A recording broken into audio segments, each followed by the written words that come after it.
자, 여러분 안녕하십니까? 부동산공법 심화 강의 여러분들 교재 415페이지 건축법 이어서 나갑니다. 415페이지 건축법 이어서 나가죠. 자, 415페이지에 보면 그 전 페이지에 보면 지역 및 지구의 건축물이라는 뜻이 있습니다. 이게 무슨 말일까요?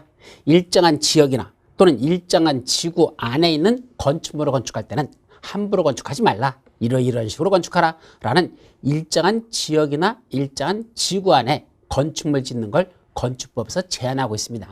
자, 그런 내용들인데 그중에 첫 번째가 415페이지에 나오는 건축물의 대지가 지역, 지구 또는 구역에 걸치는 경우라고 되어 있죠. 자, 이건 그림으로 그리면 이런 뜻입니다. 자, 여기 어떤 지역이 있다 치자. 여기 무슨 일정한 지역 또는 지구 또는 구역 이라겠는데 그 안에 뭐가 있답니까? 어떤 하나의 이러한 대지가 있답니다. 그러한 대지 안에 뭐가 있습니까? 건축물이 있는 대지야. 그래서 건축물이 있는 대지가 이렇게 일정한 지역이나 지구나 구역에 어떤 식으로 했다? 이렇게 걸쳐 있더라. 자, 이러한 무슨 지역, 지구, 구역 안에 있는 대지가 사실은 걸쳐 있다라는 얘기입니다. 자, 그 걸치는 경우 어떻게 적용할까? 거기 하나의 대지가 건축법이나 다른 법률에 따른 지역, 지구 또는 구역에 걸치는 경우라고 됐잖아. 여기 하나의 대지가 이렇게 했는데 이 하나의 대지가 일정한 지역이나 지구나 구역에 걸쳐 있더라. 이렇게 돼 있죠. 자, 걸쳐 있으면 그때는 어떻게 할까?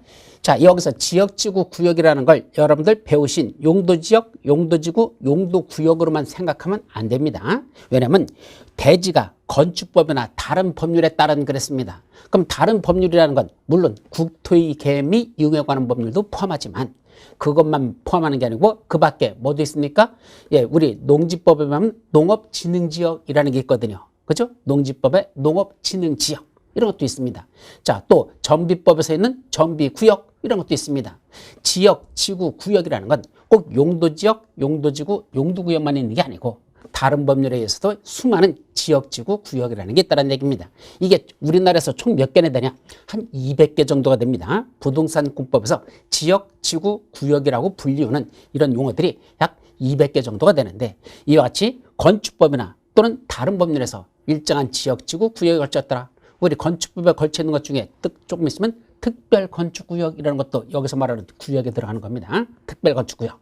그러나 그건 국토법에 나오는 용도구역이라고 말하지 않죠. 자, 어쨌든 건축법이나 다른 법률에 따라서 지역이나 지구나 구역에 걸쳐 있더라. 이렇게 건축물이 있는 하나의 대지가 일정한 지역, 지구, 구역에 걸쳐 있더라. 그럼 어떻게 적용할까? 그때는 그 건축물과 대지 전부에 대하여 대지 과반이 속하는 지역, 지구 또는 구역 안에 건축물이 대지 등에 관한 건축법의 규정을 적용한다.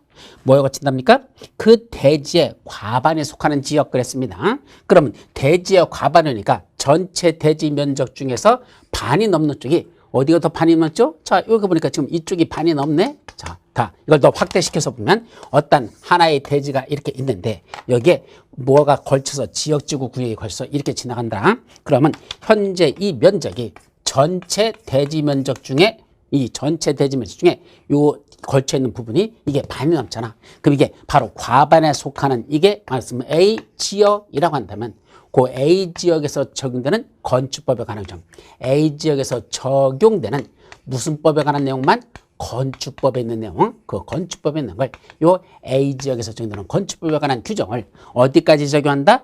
요 걸쳐 있는 A 지역 걸치는 부분, 과반에 속하는 부분만 적용하는 게 아니고 어디까지? 그 건축물이나 막 그 안에 있는 대지 전부에 대해서 건축물이 만약에 이렇게 있었다면 이 건축물도 A 지역에 관한 걸 적용하고 그 대지 전부에 관해서도 A 지역에 관한 건축법의 규정을 적용한다 라는 뜻입니다. 과반에 속하는 것. 그런데 우리가 이거 말고 국토법에서 뭘 배웠었죠? 하나의 대지가 있는데 그게 여기가 A 지역, B 지역 이와 같이 둘 이상의 용도지역에 걸쳐 있는 경우가 있다라고 가정하자. 그 중에 가장 작은 부분에 걸쳐 있는 이 부분이 원칙적으로 330제곱미터 이하라면 이랬었죠. 원칙적으로 걸쳐 있는 부분 중에서 가장 작은 부분이 330제곱 이하라면 그때는 두 가지로 나눠지죠. 그 대지 전체에 대해서 이 대지 전체에 대해서 건폐율하고 용적률은 무슨 값을 적용하죠? 건폐율과 용적률은 가중 평균한 값을 적용하고 그 다음에 이 안에서의 건축 제한은, 건축물 짓는 건축 제한은 뭘 적용한다 그랬죠? 그 중에 면적이 가장 넓은 지역. 둘을 비교해 보니까 A지역이 더 넓죠? 그 다음에 면적이 가장 넓은 지역인 A지역에 관한 규정을 적용한다 라고 했었습니다. 자, 그건 국토법에서는 이렇게 나오지만 건축법은 그렇지 않습니다. 이렇게 하나의 대지가 둘 이상의 지역, 지구, 구역에 걸칠 때는 어느 부분, 과반에 속하는 부분, 반이 넘는 지역에 속하는 부분이 있으면 그걸 관 건축물 및 대지 전부에 대해서 그 건축법에 관한 규정, A지역에 적용되는 건축법에 관한 규정을 그 건축물 및 대지 전부에 적용한다 라는 거. 자, 그래놓고 맨 밑에 보면 건축물이 방화지구에 걸치는 경우라고 돼 있잖아. 요거는 국토법과 똑같아요. 국토법과. 자, 하나의 대지가 있는데 여기에 뭐 걸치진한다? 여기 방화지구가 걸쳐갑니다. 근데 조심할 건 방화지구가 걸치는 게 대지에 걸치는 게 아니라 이 안에는 건축물에 걸쳐 있다라는 걸 조심합니다. 하나의 건축물이 방화지구에 걸쳐 지나가면 이 방화지구에 관한 규정을 어디까지 적용할까요? 우리 국토법에서는 어디까지 배우셨죠? 그 건축물 및 대지 전부입니까? 건축물 전부에 관한 선입니까? 예, 그때는 건축물 전부까지만, 즉 여기서부터 이렇게 해서 여기 건축물 전부까지 여기까지만 방화지구에 관한 규정을 적용한다라고 했었죠. 이 대지까지는 전부가 아니야. 대지가 걸쳐 지나가는 부분까지는 적용하지만 건축물 전부까지는 방화지구에 관한 걸 적용한다. 따라서 대지 전부까지 하면 틀린다. 방화지구는 건축물까지만, 그 건축물이 걸치는 부분까지만, 전부만 방화지구에 관한 걸 적용한다. 다만 이 방화지구가 지나가는 경계선상에 방화벽으로 구획되어 있는 경우는, 즉 불길을 차단할 수 있는 게 여기 방화벽으로 이렇게 건물의 내부를 방화벽으로 막아버렸으면 나머지 이쪽 부분, 바깥쪽 부분 있죠? 이 부분에 대해서는 방화지구에 관한 규정을 적용하지 않는다라고 되어 있습니다. 다음 페이지. 대지가 녹지지역과 그 밖의 지역지구 구역에 걸쳐 있더라. 자, 하나의 대지가 이렇게 했는데 이쪽은 무슨 지역? 녹지지역. 이쪽은 녹지지역이 아닌 나머지 지역. 예를 들면 무슨 지역인데, 예를 들면 주거지역 이렇게 돼 있답니다. 그럼 일부는 녹지지역, 일부는 주거지역 이렇게 걸쳐 있답니다. 그럼 어떻게 적용할까? 각각 적용한다. 녹지지역은 녹지지역대로, 아닌 지역은 아닌 지역대로. 녹지지역 안에서는 여기다 건축물 지을 때는 녹지지역에서 지을 수 있는 건축물 지어야 되고, 이쪽에서는 주거지역에서 지을 수 있는 그런 건축물만 짓고, 그때 건축법에 관한 규정들, 그 주거지역에서 적용되는 건축법에 관한 규정, 그거는 요점만 적용한다. 각각 적용하는 거다라는 것만 원칙이다.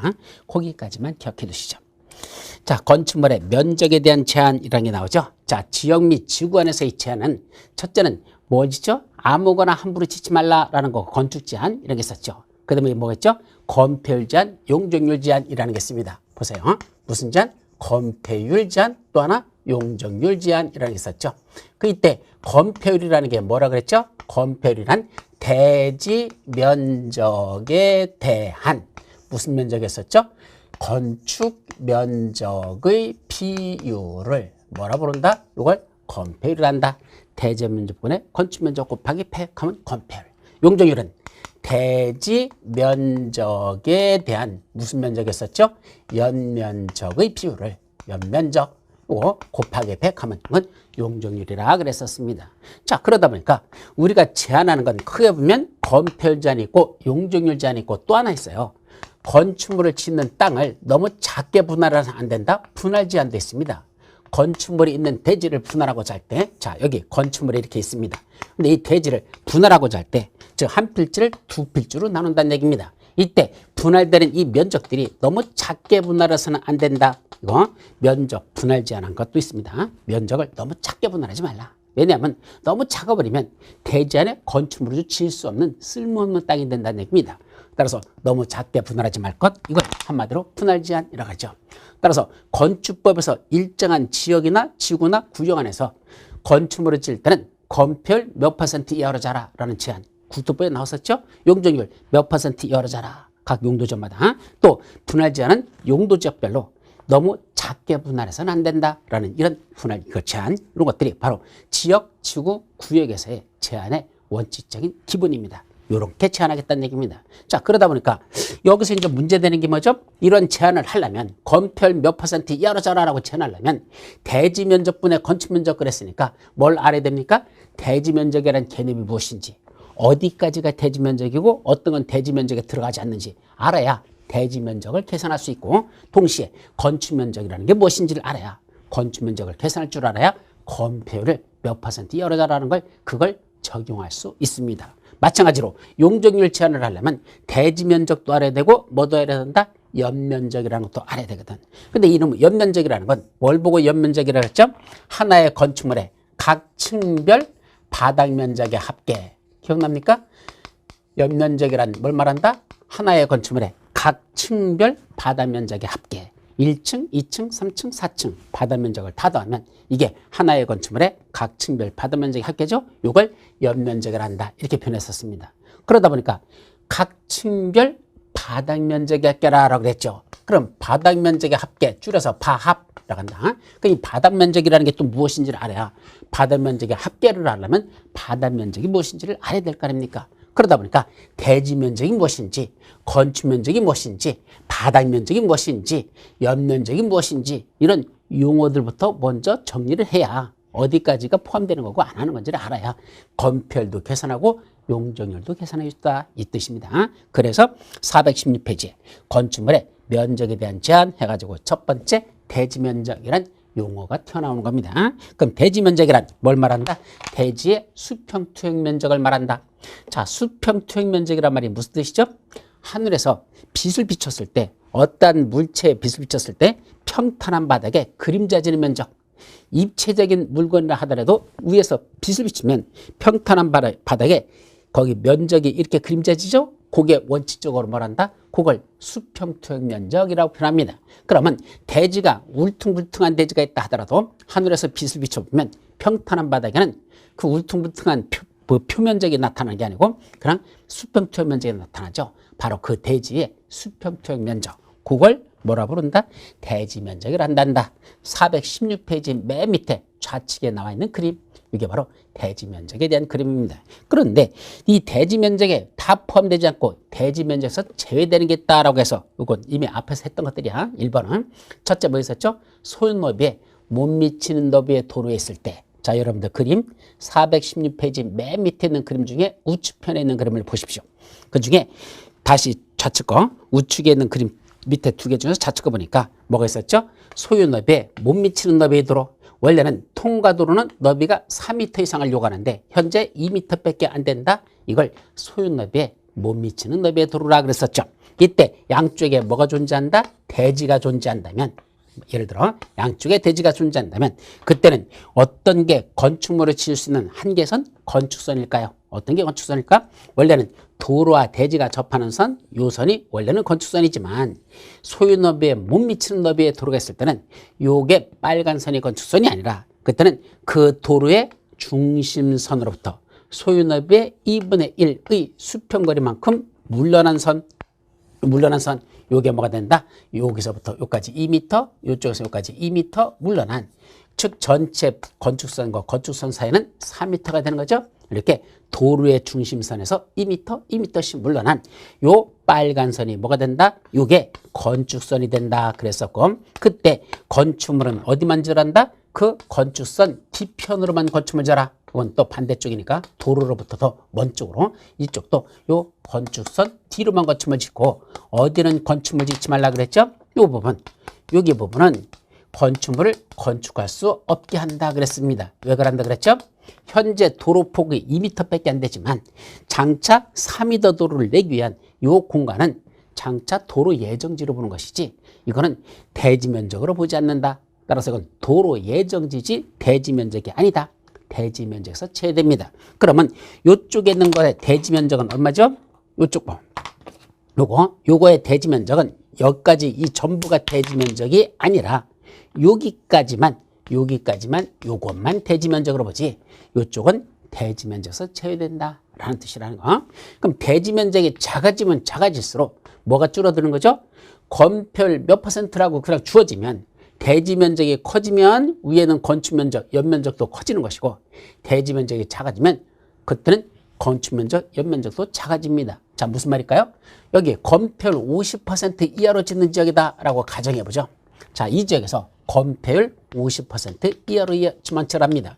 그러면 건폐율 최대가 50%니까 대지 면적이 예를 들어서 이게 2000제곱미터라면 대지면적 2000제곱미터야. 그럼 건축면적은 얼마까지 가는 거죠?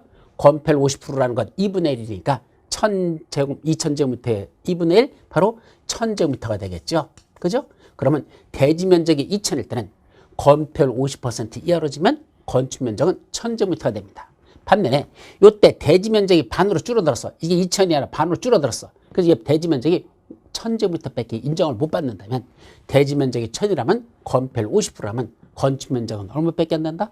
500제곱미터밖에 안 나옵니다. 자, 이와 같이 건폐율이나 용적률이 주어지고 그때 대지면적이 커지면 커질수록 그 위에는 건축면적, 연면적도 넓어지지만 대지면적이 줄어들면 줄어들수록 건축면적과 연면적도 줄어든다는 것. 따라서 가급적 대지면적은 크게 인정받는 게 좋은 겁니까? 작게 인정받는 게 좋은 겁니까? 크게 인정받아야 그 안에 건축물도 크게 지을 수 있다 이 뜻입니다. 똑같은 건폐율, 똑같은 용적률을 하더라도 대지면적이 넓으면 넓을수록 건축면적과 연면적도 커진다 이 소리잖아요. 산수적인 계산법입니다. 따라서 그것만 이해하신다면 대지면적은 가급적 많이 인정받을수록 좋은데 여기서 대지면적에서 제외된다는 건 그만큼 대지면적이 줄어드는 것만큼 여기다 건축물 지을 때 건축면적이나 연면적도 작아진다는 의미를 갖는다. 그렇게 여러분들이 이해해 두시라 이 뜻입니다. 따라서 이때는 이건 대지면적에서 제외된다. 그래서 중요한 겁니다. 대지면적이 제외된다. 건축주의, 토지주의 입장에서는 상당히 기분 나쁘다. 이런 뜻이죠. 자, 이런 것들이 바로 제외되는 것들. 그렇게 해서 저런 경우하고 또 있었죠. 밑에 대지에 도시군 계획설인 도로나 공원 등이 있단다. 그것도 맨 밑에 그림 우측에 나와 있죠. 자, 도로가 들어가는 면적만큼은 대지면에서 제외된다. 대지 안에 공원이 주둔된다. 그럼 그 공원 부지로 들어가는 면적은 대지면에서 제외된다. 도시군 계획 시설인 도로나 공원 등이 차지하는 면적이 있다면 그것도 대지면적에서 제외시켜버립니다. 자, 옆 페이지 건축면적. 자, 건축면적이라는 건 한마디로 말하면 뭘 말할까? 이 말은 요거 먼저 건폐율을 알기 위해서 건축면적. 바다면적하고 전혀 다릅니다. 건축면적은요, 쉽게 말하면 하늘에서 건축물을 내려다봤을 때 가장 바깥쪽에 있는 벽, 무슨 벽이라 하죠? 외벽. 바깥쪽에 있어서 다 외벽이 아닙니다. 자, 이럴 때는 어떤 게 외벽일까요? 한번 그림으로 한번 다시 그려봐요. 자, 어떤 건물이 있는데 이런 건물이 있다고 가정하죠. 자, 그럼 일체적으로 그리면 대략 이렇게 나올 겁니다. 자, 이때 외벽하면 이쪽으로 보면 이쪽 편 벽이죠. 이 벽. 이게 이쪽 벽, 외벽이죠. 저쪽은 요거, 요렇게 되는 요거의 저쪽의 벽이죠. 물론 저쪽부터 반대쪽도 똑같은 면에 저쪽 있죠. 문제는 이쪽 벽들입니다. 여기 보면 벽이 지금 두 개가 나타납니다. 여기 벽이 있고 여기도 벽이 있습니다. 그럼 이것도 외벽이고 이것도 외벽일까? 아니라는 걸 조심합니다. 요것만 외벽이고 이건 외벽이라고 하지 않습니다. 가장 바깥쪽에 있는 벽 그러니까 이거보다도 이게 더 바깥에 있잖아. 그 외벽인지 아닌지는 그 건축물 안에서는 잘 몰라요. 이 안에서는 이 벽이 외벽인지 아닌지 모르잖아요. 그때는 뭐 하면 된다? 창문 열고 일단 뛰어내려 보면 압니다. 창문 열고 뛰어내리면 이 바닥에 아무래도 뛰어내렸으니까 이거 뭐 살아남기 좀 만만치 않겠지만 일단 쫙 깔리겠죠. 다시 뭐 한다? 앞으로 겨가야 됩니다. 겨가서 다시 뛰어내립니다. 그래서 이 드디어 날바닥에 뚝 떨어져 버렸습니다. 그러면 그때 마지막 뛰어내렸을 때 바닥하고 접하는 이면이 있었으면 그게 외벽이지 이쪽이 외벽이 아니라 여기 아니요 이쪽이 외벽이 아니라 이게 바로 외벽이 된다라는 걸 조심해서 기억합니다. 이게 외벽이 아니라 이쪽이 외벽이다 라고 이해하시면 되죠. 그럼 외벽도 벽 두께가 있을까 없을까? 있죠. 벽 두께. 그 벽 두께의 가운데를 가로지는 선 그걸 외벽의 중심선이라고 합니다. 물론 이쪽은 외벽이고 그럼 벽을 하늘에서 내려다보면 어떻게 보이죠? 자, 어떤 건물이 이렇게 있다. 하늘에서 내려다봅니다. 그럼 이 건물의 가장 바깥쪽 벽에 벽 두께가 있을 것이고 이렇게 되면 그때 외벽의 무슨 선? 중심선으로 둘러싸인 수평 퇴면적.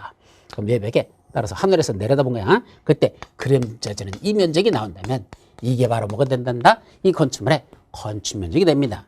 그럼 여기서는 어떻게 되죠? 가장 바깥쪽 벽이 여기니까 이쪽이니까 여기서부터 이렇게 돼가지고 이렇게 해서부터 이렇게 해서 이렇게 해서 이것이 바로 외벽의 중심선으로 둘러싸인 수평 면적 하는 이것이 바로 건축 면적이 된다 이런 뜻입니다. 근데 어떤 때는 건축 면적에 뭐가 포함되고 얼마를 빼야 되고 뭐 이렇게 적용 안 하겠는데 아직 시험 문제에서는 거의 출제되지 않고 있습니다. 그래서 건축 면적에 포함시키냐 제외시키냐 요거까지는 아직은 별 출제가, 건축 면적은 거의 출제되지 않고 있으니까 일단 넘어가도록 합니다. 다음 페이지 넘어가면 이제 중요한 뭐가 나오죠? 바닥 면적이라는 개념이 나옵니다. 자, 아까 이제 대지 면적 나왔죠? 건축 면적 나왔죠? 그럼 건폐율을 계산할 수 있습니다. 이제 용적률을 계산하려면 대지 면적하고 연면적, 요 연면적이라는 개념을 알아야 됩니다.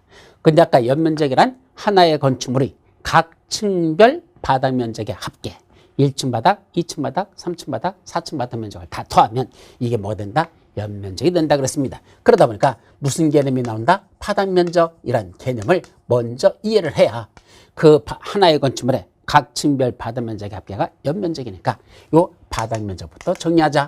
근데 이 바닥 면적이라는 개념이 두 가지로 나눠진다는 걸 먼저 조심해서 기억하시기 바랍니다. 바닥 면적은 하나의 용어가 아니라 두 개를 바닥 면적을 한다. 자, 먼저 상식적으로 이 건축물 하나에 지금 제가 올라와 있습니다. 여기가 무크랜드 본사 강의실입니다. 촬영실입니다. 그럼 무크랜드 본사의 촬영 강의실에 여기 와보면 여기가 이 건축물 전체의 6층입니다. 건축물 전체 층수에서 6층에 차지하고 있고 6층도 있고 저 11층도 있어요. 그중에 여기는 6층입니다. 6층의 전체 면적 중에 다시 또 일부만 여기 강의실로 만들어 놓은 겁니다. 그러면 여기서 뭐가 나온다? 강의실 바닥 면적이라는 게 있겠죠. 동시에 6층 전체의 바닥 면적도 있습니다. 따라서 바닥 면적은 각 층별 바닥 면적이란 개념이 있습니다. 1층 바닥 면적, 2층 바닥 면적, 3층 바닥 면적, 이것도 바닥 면적이고, 그 다음에 그 6층 전체 바닥 면적 중에서 여기를 뭐로 쓰려고? 강의실이라는 용도로 쓰기 위한 다시 강의실 바닥 면적 이런 게 나옵니다. 그때 그 층의 일부를 특정한 용도로 쓰기 위해서 특정한 용도로 사용하기 위한 그 일부를 뭐로 쓴다? 그것도 바닥 면적이 나온다는 얘기죠. 따라서 여기서 6층만 해도 바닥 면적이 두 가지가 있어요. 그냥 전체 6층 바닥 면적, 용도는 묻지도 않아. 용도 필요 없이 그냥 6층 전체 바닥 면적. 그 다음에 어떤 특정한 용도로 쓰려고 벽이나 기둥 그 밖에 이와 비슷한 거래 구역으로 나눠 버렸습니다. 여기는 뭐로 쓰려고? 강의실이라는 용도로 쓰려고 벽이나 기둥으로 이렇게 나눠놨잖아. 밖에 나가면 저기 사무실로 쓰려고, 저쪽 휴게실로 쓰려고, 이런 식으로 공간을 다 벽이나 기둥으로 나눴죠. 그것들은 특정한 용도로 쓰기 위해서 벽이나 기둥 등으로 그걸 나누는 거, 그것도 바닥 면적으로 부른다는 얘기입니다. 자, 그런데 중요한 건 이때 각 층별 바닥 면적은 용도를 따진다? 용도를 따지지 않습니다. 용도 불문입니다. 이 건축물 전체를 뭐로 쓰느냐 중요하지 않습니다. 그냥 따지지 않고 1층 바닥 면적, 2층 바닥 면적, 3층 바닥 면적 해가지고 이 건축물 전체 바닥 면적을 다 합한 거, 그러면 층별 전체 바닥 면적을 다 더하면 이걸 뭐라 부른다? 이걸 연면적이라. 이게 바로 다 합한 게 이게 연면적이 되는 겁니다. 반면에 특정한 용도로 쓰려고, 여기를 뭐로 쓰려고? 무크랜드라는 하나의 그런 회사의 이런 강의실로 쓰려고 지금 나눠놨죠? 그러면 그때 무크랜드 각 나눠진 사무실, 강의실, 휴게실 이런 걸 다 더했다? 그러면 무크랜드 전체에 뭐가 나온다? 그건 바닥 면적의 합계라는 개념이 나옵니다. 자, 여기서 연면적과 바닥 면적의 합계라는 게 같은 말일까? 다른 말이라는 걸 조심하시기 바랍니다.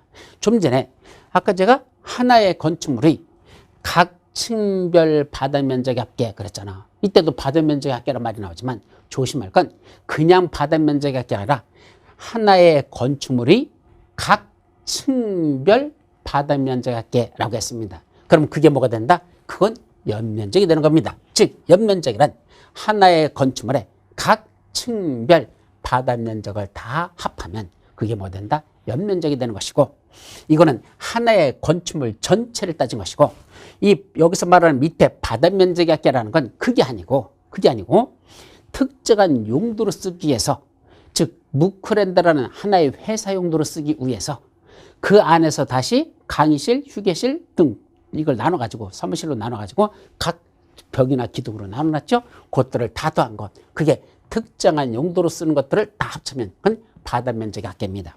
따라서 이 건물이 이름이 있는데 이 건물을 전체를 보면서 뭐라 말합니까? 저 건축물의 연면적이 얼마냐라고 말하는 게 맞을까요? 저 건축물 전체의 바닥 면적의 합계가 얼마입니까? 라고 말하는 게 맞을까요? 네, 건물 전체를 말할 때는 뭘 묻는다? 연면적이 얼마입니까? 라고 표현해야 되지. 바닥 면적의 합계가 얼마입니까? 라고 말하면 틀린 표현이다. 반면에 6층의 일부 공간을 우리 무크랜드로 쓰겠습니다. 그때 무크랜드 6층 있는 데를 올려다보면서 저 6층에 있는 저 무크랜드, 저 연면적은 얼마입니까? 라고 물어야 됩니까? 바닥 면적의 합계는 얼마입니까? 라고 물어야 됩니까? 그때는 바닥 면적의 합계가 얼마입니까? 라고 말해야 됩니다. 아셨죠? 따라서 이제 상식적으로 하나의 건축물 전체 각 층별 바닥 면적을 다 더한 합계는 뭐라 부른다? 연면적이 얼마입니까? 이렇게 묻는 것이고, 반면에 하나의 건축물의 일부 공간을 특정한 용도로 쓰기 위한 어떤 회사 같은 게 들어와 있거나 어떤 사무실이 들어와 있으면 그때 그걸 나누는 공간들 있죠? 그걸 다 더하면 그때는 뭐라 부른다? 바닥 면적의 합계가 얼마입니까? 라고 말해야 되지. 그건 연면적이 얼마냐? 라고 말하면 틀린다는 거. 그래서 이걸 먼저 여러분들이 정리해 두시기 바랍니다. 자, 그래 놓고 바닥 면적에 산입하는 경우, 바닥 면적에 산입하지 않은 경우 418페이지에 두 가지가 지금 나와 있죠? 그거 표시해 두시고 시험 문제에서 항상 영수인에 올라있다. 거의 매년 나다시피 하는 것 중에 하나가 또 여기 바닥 면적에 산입하는 경우, 산입하지 아니하는 경우 요 내용입니다. 중요한 것들이야. 그 중에 바닥 면적에 산입하는 거 1번 작년에 시험 문제 났던 건데, 벽, 기둥에 구획이 없는 건축물은 그 지붕 끝부분으로부터 수평거리 1m를 후퇴한 선으로 둘러싸인 수평토 면적, 요거를 바닥 면적에 제외한다, 바닥 면적에 산입한다. 바닥 면적에 산입한답니다. 자, 이게 무슨 말일까요?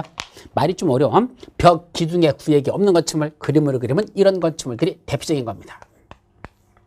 자, 어디 승강장 같은 데 가보면 여기 이렇게 이런 건축물들 있죠. 자, 그럼 이 건축물은 지금 벽이나 기둥으로 구획되어 있습니까? 안 되어 있습니까? 이게 벽이나 기둥으로 구획되어 있지 아니하다 말합니다. 가만히 있어봐. 기둥이 두 개잖아. 그러면 구획되어 있는 거 아니야? 아닙니다. 기둥의 중심선과 기둥의 중심선을 연결해 보십시오. 이 기둥의 중심선이 여기고 중심선이 여기죠. 그걸 연결해 버리면 뭐밖에 안 나? 선밖에 안 나옵니다. 구획되어 있다는 건 면적이 나타난다는 게 구획이란 뜻입니다. 그럼 이건 면적입니까? 아니죠. 선이죠. 그럼 면적이 되지 않는 게 바로 벽이나 기둥으로 구획되어 있지 않다. 만약에 이쪽으로 또 떨어진 기둥을 하나, 이쪽에서 기둥을 하나 더 만들면 그때는 이렇게 삼각형 형태로 다 선이 나타나면 그때는 면적이 나오죠. 원래 면적이란 동일한 선상에 위치하지 않는 점이 몇 개 되죠? 3개가 있어야 면적이 나와요. 동일한 선상에 위치하지 않는 점이 3개면 그걸 연결해 보시죠. 뭐 나온다? 여기 면적이라는 개념은 이렇게 나오는 겁니다. 따라서 동일한 선상에 점이 3개 있으면 거봤자 역시 선밖에 안 나옵니다.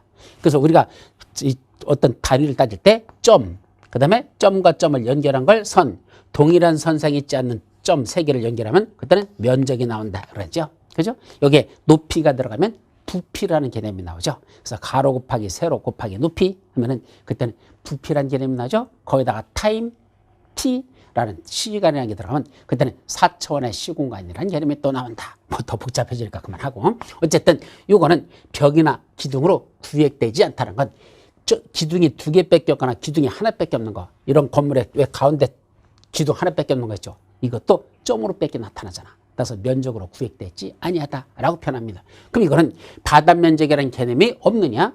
원래는 이렇게 나와야지 바닥 면적이라는 개념이 나와야 되는데 이거는 선으로 나타나니까 바닥 면적이 없잖아요. 그럼 바닥 면적 없을까? 있다는 얘기입니다. 이때는 어떻게 따진다? 그 하늘에서 빛을 비춰보십시오. 그러면 이 건축물의 바닥에 그림자지는 저 지붕이 그려질 겁니다. 맞죠? 자, 이렇게 하늘에서 빛을 비치면 지붕의 그림자가 땅에 이렇게 되겠죠. 그때 지붕 끝부분으로부터 지붕 끝으로부터 몇 미터씩? 1미터씩 후퇴해서 들어가랍니다. 1미터씩 밀고 들어가라는 얘기입니다. 그러면 안에 1미터씩 밀고 들어갔을 때 그림자지는 이 면적이 나오겠죠. 요거 바로 이게 몇 미터씩 들어갔다? 1미터씩 후퇴하였다라고 표현했는데 안으로 밀고 들어간 거죠.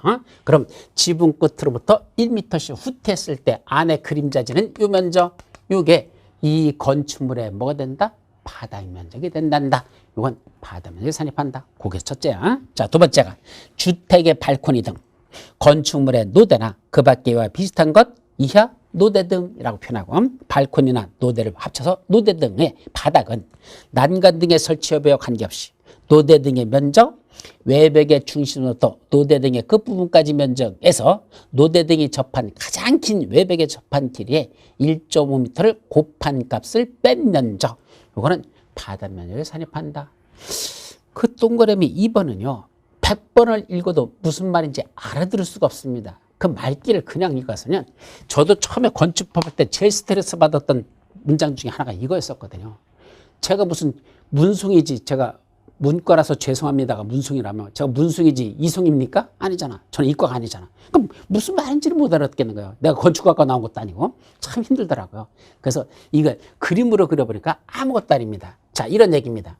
우리 아파트 같은 데 들어가 보면 뭐가 나오죠? 자, 여기 출입문 있어요. 여기 출입문 열고 현관문 열고 들어갑니다. 그러면 여기 예를 들면 여기 애들 방이 있을 것이고 여기 이제 거실이 있고 또 건너방이 있고 이쪽에 또 방이 있고 또 여기 이제 뭐 또 거실들이 있고 이쪽은 주방, 이쪽은 거실. 예를 들면 이런 식으로 돼 있다 가정하자. 자, 그럴 때 뭐가 있습니까?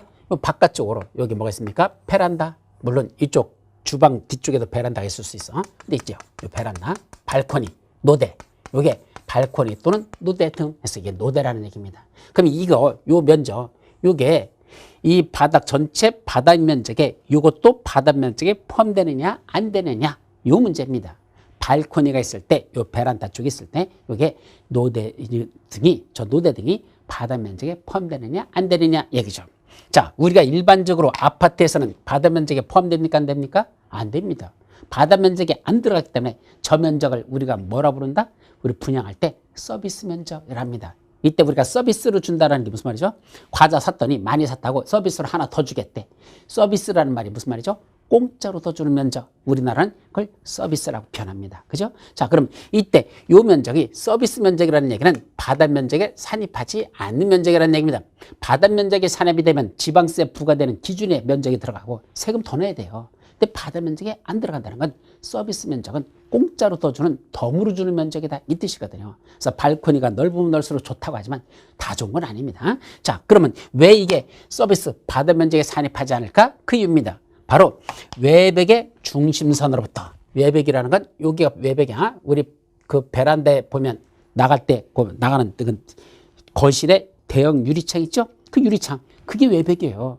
저쪽 베란다 바깥쪽이 그쪽 외벽으로 생각하는 사람이 있는데 전혀 아닙니다. 거실에 있는 대형 유리창 있는 부분 거기가 외벽이고 외벽으로부터 몇 미터를 곱한 값 요게 1.5m를 곱하랍니다. 그러면 요 길이 전체 외벽 전체에 접하는 길이 곱하기 바깥쪽으로 1.5m를 곱한 값 그거는 뭐 한단다? 이건 바닥 면적에서 제외한다 라는 뜻입니다. 그럼 1.5m를 곱한 값을 면적은 이건 받으면서 제외하고 그럼 1.5m를 초과하는 부분이 있다면 만약에 이게 앞에 베란다 훨씬 더 넓어서 이만큼이 이게 초과됐습니다. 그럼 초과하면 요거는 뭐에 들어간다? 요거는 바닥 면적에 요것만 산입한다는 얘기입니다. 따라서 1.5m를 곱한 면적은 바닥 면적에서 제외시키고 그 초과되는 부분이 있다면 그건 바닥 면적에 산입하자는 얘기입니다. 그럼 여러분들이 살고 계시는 아파트에 베란다 당장 지금 밖에 나가셔가지고 줄자로 한번 재보십시오. 그러면 그 대형 유리창 중심부에서 여기까지 요 나가는 여기까지 이게 1.5m를 넘는지 안 넘는지 계산해 보십시오. 거의 1.5m 안 넘습니다. 안 넘는 물론 다 넘는 건 아니야. 타워 팰리스 같은 데 가면 1.5m 넘어요. 그러나 일반적인 아파트들은 대형 아파트가 아닌 한 1.5m를 넘지 않습니다. 바로 1.5m를 곱한까지는 바닥 면적에서 산입하지 않는다 그랬으니까 그 초과되는 부분만 받으면 산입하니까 요거는 서비스 면적이 된단다. 공짜로 주는 면적이다. 그런 뜻을 갖습니다. 아셨죠? 그래서 요것만 바닥 면적입니다. 자, 그런데 여기 써 있는 게 그렇게 써 있지 않거든. 훨씬 더 어렵거든요. 그 왜 어렵죠? 이런 걸 상정해서 만들어 놓은 겁니다.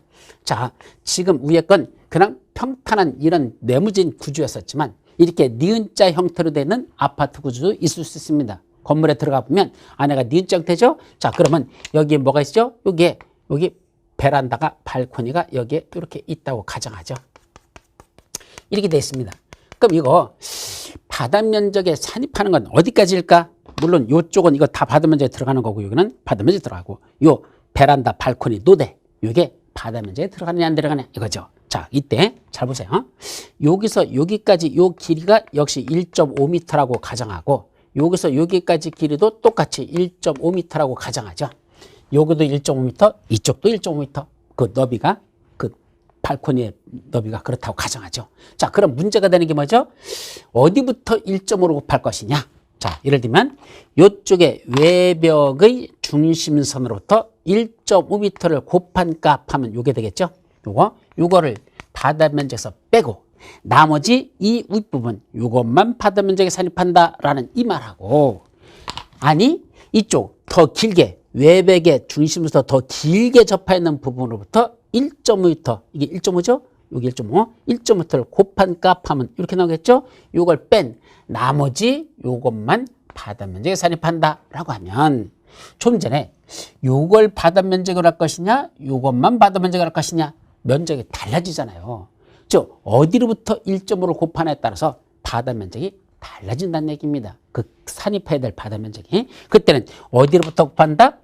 더 좁게 있는 외벽의 중심선부터 1.5로 곱하는 게 아니고 더 길게, 가장 길게 접한 외벽의 중심선 요거로부터 1.5로 곱한, 이걸 곱한 걸 빼고 나머지 이 부분만, 요것만 바다 면적에 산입한단다. 그래서 더 길게 접한 거로부터 1.5를 곱한다는 건 결국 바다 면적으로 계산하는 걸 더 조금만 계산하도록 해주겠다. 혜택을 주겠다는 얘기입니다. 그래서 바다 면적은 이것만 바다 면적이지, 아까 짧게 접한 거로부터 1.5로 곱해버리면 이만큼이 다 바다 면적이 되잖아요. 그래서 바다 면적을 조금만 인정한다.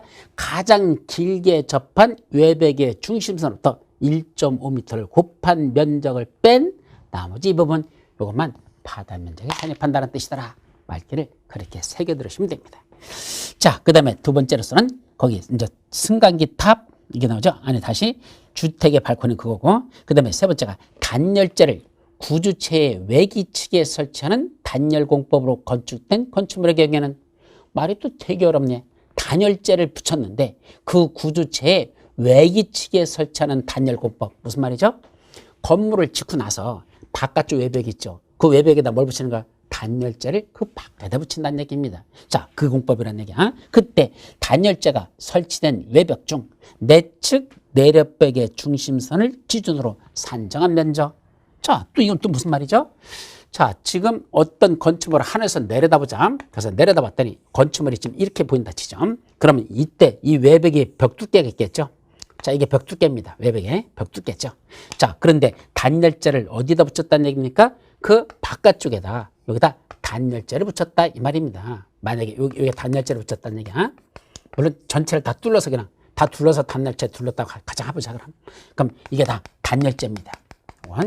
외벽 바깥쪽에다가 단열재를 이렇게 붙였다는 얘기입니다. 자, 그러면 어떤 게 외벽이 되는 거죠? 원래는 원래 내측에 있던 외벽하고 단열재는 같이 외벽에서 이걸 전체 다 치죠. 그리고 이 전체 이 면적에 중심선으로 둘러싸인 수평토의 면적 이렇게 계산하는 게 아니라 뭐는 빼잔다? 이 전체의 중심선이 아닌 외벽에 붙어있는 단열재 있죠? 이건 없다고 가정하라는 얘기입니다. 단열재 붙인 건 없었다고 가정하고 안에 있는 나머지 이거에 내측 내력벽이야. 이게 안에 있는 내력벽 있죠? 이 벽에 중심선으로 둘러싸인 수평토의 면적 이런 식으로 그거에 가운데 안에 있는 그는 이걸 우리 바다 면적이라고 계산하자자. 이게 이런 식으로 바다 면적을 계산하라는 얘기입니다. 따라서 단열재를 붙인 건 무시해버리고 안쪽에 있는 거에 중심선으로 둘러싸인 수평토 면적으로 바다 면적을 계산하자한다. 그렇게 새겨들으시면 됩니다. 자, 두 번째, 바다 면적에 산입하지 아니하는 경우. 이제 바다 면에서 빼는 게 있답니다. 첫째는 발코니나 필로티나 그 밖에 이와 비슷한 구조로 된 부분이야. 자, 필로티나 그 밖에 이와 비슷한 거로 되는데, 그럼 필로티 구조가 뭐라고 그랬죠? 필로티 구조라는 거 바로 밑에 기둥으로만 재어 있는 것다 그랬죠. 건축물이 하나가 이렇게 있는데 이 건축물의 어느 부분이 밑에는 기둥으로만 이렇게 덜렁돼 있더라. 이렇게만 돼 있는 거. 이런 구조로 되는 거. 이거를 우리 기둥 구조로 되는 걸 필로티 구조로 한단다. 그럼 이렇게 필로티 구조로 만들어 놨을 때 우리가 바다 면적을 계산할 때는 보세요. 여기 바다 면적 있겠죠? 여기도 또 바다 면적 있겠죠? 또 여기도 바다 면적이 있단다. 이렇게 가정하죠. 근데 문제는 필루티 부분으로 된 이 부분도 연결하면 뭐가 된다? 여기 바다 면적이 나올 거 아닙니까? 요거 바다 면적에 산입한다. 요거 필루티 부분에 바다 면적에서 제외한단다. 요거 바다 면적에서 빼주는 경우가 있다는 얘기입니다. 어떤 경우에 빼주죠? 첫째, 공중의 통행. 사람들이 다니는 통로로만 쓴단다. 공중의 통행로로 쓴단다. 공중의 통행. 두 번째, 차량의 통행.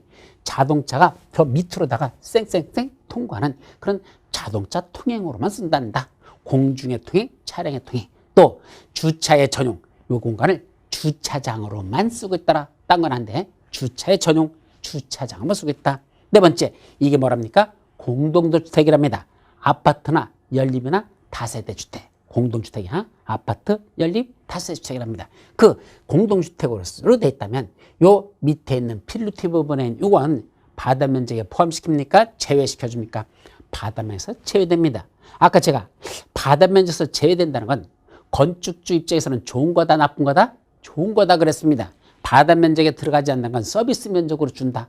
따라서 우리 뭐 계산할 때 아까 여기 용적률 계산할 때 용적률이란 대지 면적분의 연면적 그랬는데 바다 면적의 합계가 연면적이니까 하나의 건축물에 각 층별 바다 면적의 연면적이니까 요거는 뭐에 들어가지 않는다? 바다 면적에 들어가지 않는다면 요것만 바다 면적으로 들어가잖아요. 그러니까 결국 바다 면에서 이게 제외되는 것만큼 오히려 더 바다 면적을 더 넓혀서 더 크게 질 수 있는 그런 혜택을 보기 때문에 바다 면에서 제외된다는 건 건축주 입장에서는 그만큼 혜택을 받는 것이다 라고 이해하시면 되는 겁니다.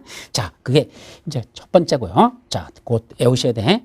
필루티 부분으로 돼 있으면서 첫째 공중의 통행, 두 번째 차량의 통행, 세 번째 주차의 전용, 네 번째 공동주택으로 사용하는 저 필루티 구조의 저 부분은 바다 면적에서 산입하지 않는다.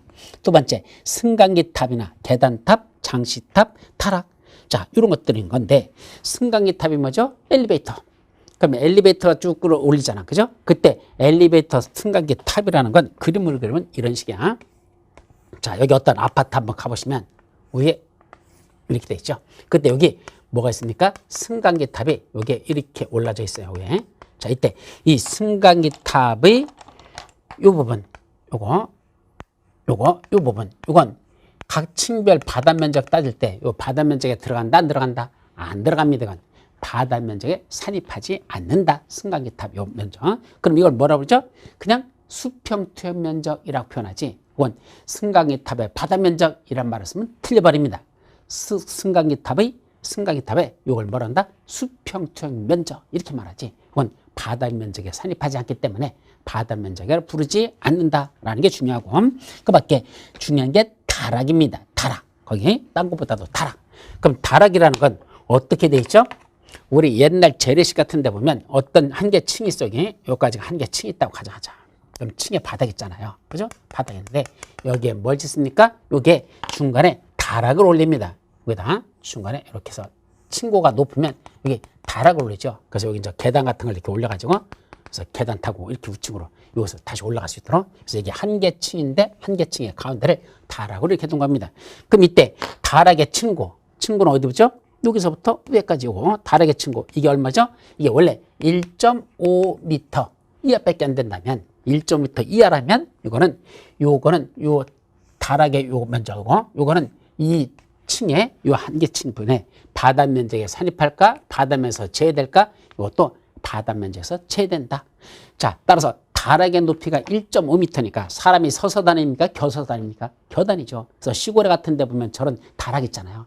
높게 올리지 않습니다. 서서 걸어 다닐 수 없습니다. 보통 엎드려서 다니거나 꾸정하게 숙일 수밖에 없는 이유가 높이가 1.5m 이하로만 뭐에 들어간다? 바다 면적에 산입하지 않는 혜택을 주기 때문에 이 층고가 1.5m를 넘지 않도록 하는 그런 형태로 진 겁니다. 다만 경사진 지붕으로 됐단다. 이렇게 평지붕으로 됐는 게 아니라 경사진 지붕 형태가 뭐죠? 자, 위에 있는 지붕을 다시 그리면 이제 이런 식으로 됐답니다.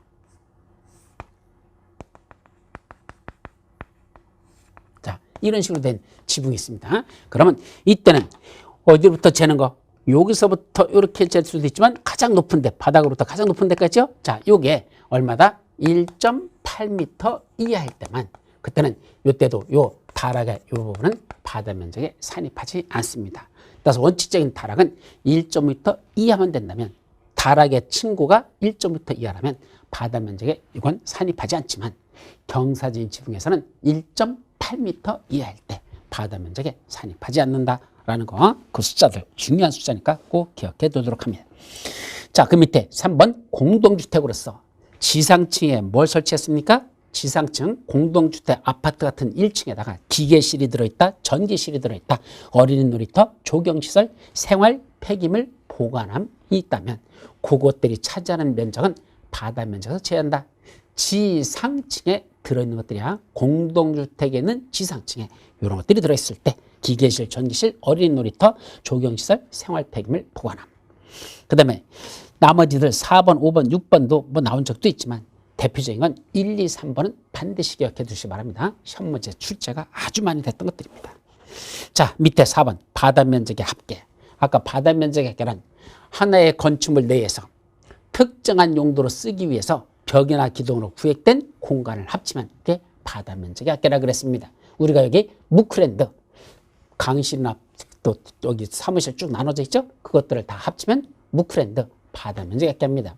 여러분들 저 소아과 의원 같은 데 한번 가보십시오. 2층이나 3층 같은 데 소아과 의원 있죠? 자, 문 열고 들어가면 거기 뭐 있죠? 접수실 있습니다. 그 다음에 거기 잠깐 앉아서 이제 대기실 있고, 그 다음에 진료실 있고, 애들 주사 맞는 처치실 있고, 몇 간 공간을 나눴죠? 그때 각각 바닥 면적, 바닥 면적, 바닥 면적, 바닥 면적이라 부르고, 그것들을 다 합치면 그 소아과 의원의 바닥 면적의 합계라는 개념이 나오는 겁니다. 그 건축물 전체를 다 쓰고 있는 게 아니라 일부만 쓰고 있죠? 그래서 건축물 전체가 얼마인지를 물을 때는 연면적이 얼마지라고 묻는 것이고, 그 전체 중에서 일부만 특정한 용도로 쓴다면 그것들을 합치면 그건 바다 면적의 합계가 얼마냐라고 표현한다는 얘기입니다. 자, 옆에 이제 6번에 연면적 하라고 됐죠? 연면적이란 하나의 건축물이 각 층별 바다 면적의 합계, 이걸 연면적을 한단다. 그런데 뭐 계산할 때만 아까 여기 용적률 계산할 때 연면적에서 제외되는 게 있다는 얘기입니다. 뭐가 빠져야 될까? 네 가지. 이거는 국토법 강의할 때 설명했던 거야. 첫째, 지하층 면적. 원래 지하층은 바다 면적에 산입하지 아니한다. 이게 원칙이야. 뭐 계산할 때만? 연면적 계산할 때만. 그럼 연면적을 하지 않을 때는 그냥 층별 바다 면적 할게라고 뜰 때, 그때는 용적률 계산하는 게 아닌 그냥 바다 면적에 합계 했을 때 연면적 따질 때는 지하층도 연면적에 포함시키고, 용적률 계산할 때만 연면적에 지하층은 제외된다라는 걸 조심하라는 얘기입니다.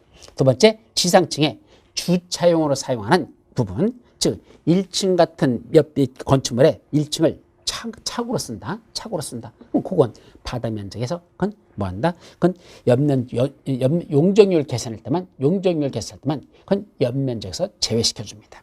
세 번째, 초고층 건축물과 준초고층 건축물에 중간중간에 피난 안전구역이 설치되죠. 그 피난 안전구역이 설치되는 부분에 바닥 면적도 용적률 계산할 때는 연면적에서 제외시킵니다. 연면적에서 제외한다는 건 좋은 거야, 나쁜 거야? 결론부터 좋은 거죠. 왜? 연면적에 안 들어간다는 건 그만큼을 더 용적률 계산할 때 연면적을 더 늘릴 수 있죠. 그건 연면적에서 빠진 것만큼은 연면적을 더 추가시켜서 할 수 있잖아. 예를 들면 용적률 200%다라는 걸 생각해 봐요. 용적률 200%다라면 대지 면적이 1000제곱미터일 때 연면적이 얼마죠? 2000제곱미터로 할 수 있는 게 용적률 200%거든요. 그럼 연면적 2000제곱미터에 포함시키는 것에서 빼버리면 연면적 그만큼 여유가 생기잖아. 더 추가적으로 더 지을 수 있든 그렇게 되죠. 따라서 연면적에 포함시켜야 한다는 건 건축지 입장에서는 그만큼 혜택을 입는 것이다 라고 이해하시면 됩니다. 또 마지막 11층 이상 되는 건축물에 11층 이상 되는 바다 면적의 합계가 1만제곱미터 이상 되는데 그 위에 있는 지붕이 평지붕이 아니라 경사진 지붕으로 되어 있다면 그때는 경사진 지붕 바로 밑에다 대피 공간을 설치하라고 했었죠. 바로 그 대피 공간이 차지하는 면적, 바다 면적, 그것도 연면적, 용적률 계산할 때는 연면적에서 제외시킨다라는 네 가지 기억해 두도록 합니다. 자, 마지막 연면적의 합계라고 하는 건 하나의 대지 안에 있는 모든 건축물의 연면적의 합계를 말한다. 즉 연면적과 연면적의 합계의 차이는 뭐다? 연면적하면 하나의 건축물만 생각하는 겁니다. 반면에 연면적의 합계하면 하나의 대지를 생각하는 겁니다. 하나의 대지 안에 건물이 한 개 동이 있을 수 있고 두 개 동이 있을 수 있고 세 개 동도 있을 수 있죠. 하나의 대지 안에 건물이 몇 개 같이 질 수 있거든요. 그때 그 각 건축물의 연면적을 다 더하면 그때는 연면적의 합계라고 합니다. 따라서 연면적 1만 제곱미터와 연면적의 합계 1만 제곱미터는 어떻게 다르죠?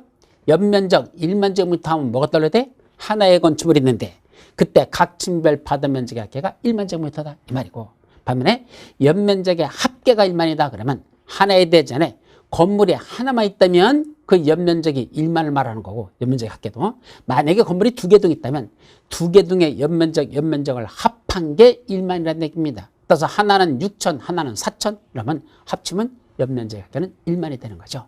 찍겠지? 연면적 하면 하나의 건물을 떠올리면 되고, 연면적의 합계 하면 하나 이상을 다 합친 거야. 하나든 두 개든 세 개든 하여튼 그 연면적을 다 합치면 이게 연면적의 합계가 된다는 것. 거기까지는 여러분들이 기억해 두시기 바랍니다.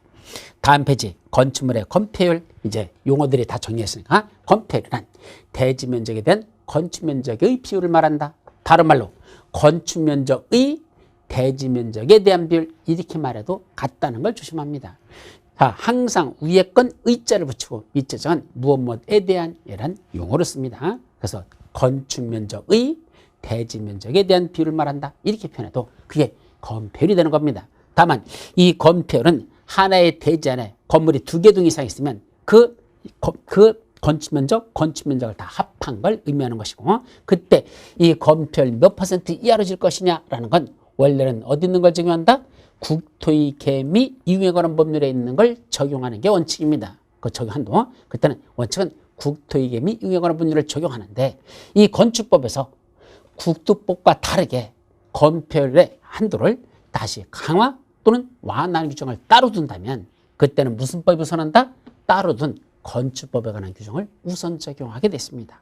따라서 원래 건폐율하고 용적률은 국토법에 있는 내용을 적용하는 게 원칙인데, 이 건축법에서 더 완화하거나 강화하는 규정을 따로 두면 그때는 이 건축법에 있는 규정을 우선 적용하도록 한다는 거, 그것도 다 기억해 두도록 합니다.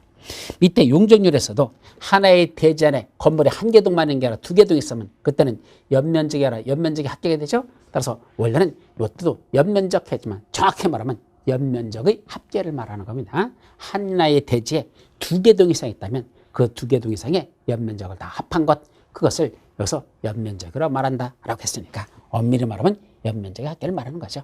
그때 이 용적률도 최대한도는 국토법에 있는 걸 적용하지만 따로 건축법에서 그걸 더 완화하거나 강화하는 규정을 따로 두면 건축법에 따른다라고 됐었죠. 자, 마지막으로 대지의 분할 제한이라는 게 있습니다. 이때 대지의 분할 제한이라는 건 아까 요거였어. 용도지역마다 건축물이 있는 대지야. 건축물이 있는 대지를 이렇게 필지를 하나를 둘로 이상으로 나누는 거, 이게 건축물이 있는 대지의 분할이죠. 이거 용도지역마다 너무 작게 분할하지 말라 그랬습니다. 따라서 주거지역은 최소한 얼마죠? 60제곱미터 이상으로 하랍니다. 여기가 용도지역이 무슨 지역이다? 주거지역이라고 됐다면 최소한 요 분할되는 면적이 이게 최소한 60제곱미터 이상은 돼야 된다. 그럼 이쪽도 60제곱미터 이상은 돼야 되죠. 그러면 60 이상이니까 결국 둘로 쪼개려면 합치면 최소 얼마 있었죠? 120제곱미터는 돼야 된다는 얘기입니다. 120은 돼야 최소한 60 이상 이렇게 분할하죠. 그죠? 따라서 이때 주거지역에서는 최소한 60제곱미터 이상인데 60으로 이상이라 했을까? 60이 될지 70이 될지 80이 될지 그 기준은 건축조례를 찾아보시랍니다. 따라서 서울특별시 건축조례 들어가 보시면 거기서 주거지역에서는 그 밑에 표 나와 있어요. 참고해가지고. 이건 시험문제 나는 건 아니야. 서울특별시 건 시험문제 날 리는 없어. 근데 참고적으로 보라.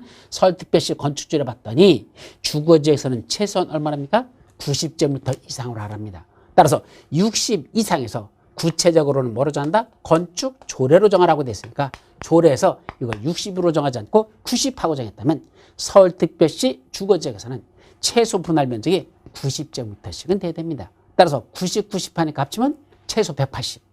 180제곱미터는 돼야 최소한 서울에서는 주거지역 90으로 분할할 수 있다. 이런 뜻입니다.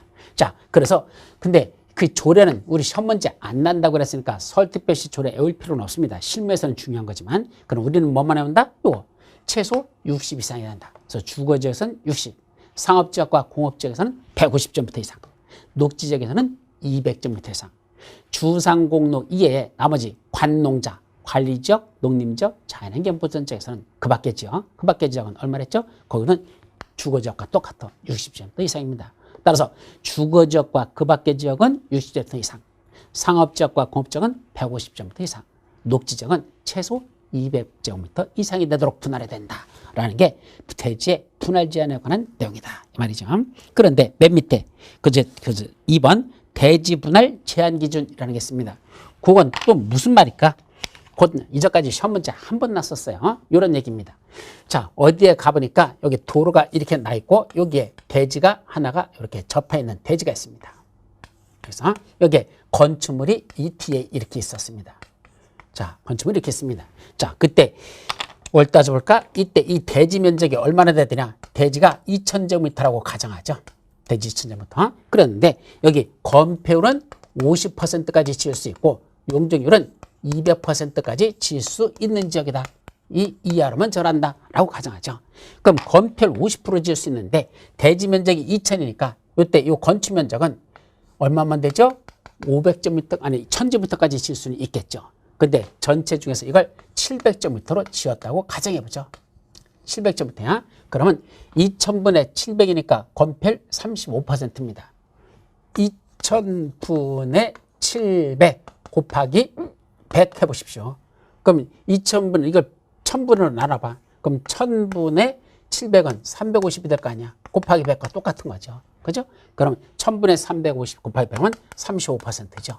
건폐율 35%로 현재 줬습니다. 그럼 50% 이하로 지을 수 있다. 그래서 건폐율 35% 줬습니다. 전혀 문제되지 않습니다. 그 이하로만 줬면 되니까 50% 이하로만 주면 되니까 35% 줬던 겁니다. 자, 그런데 문제는 뭐죠?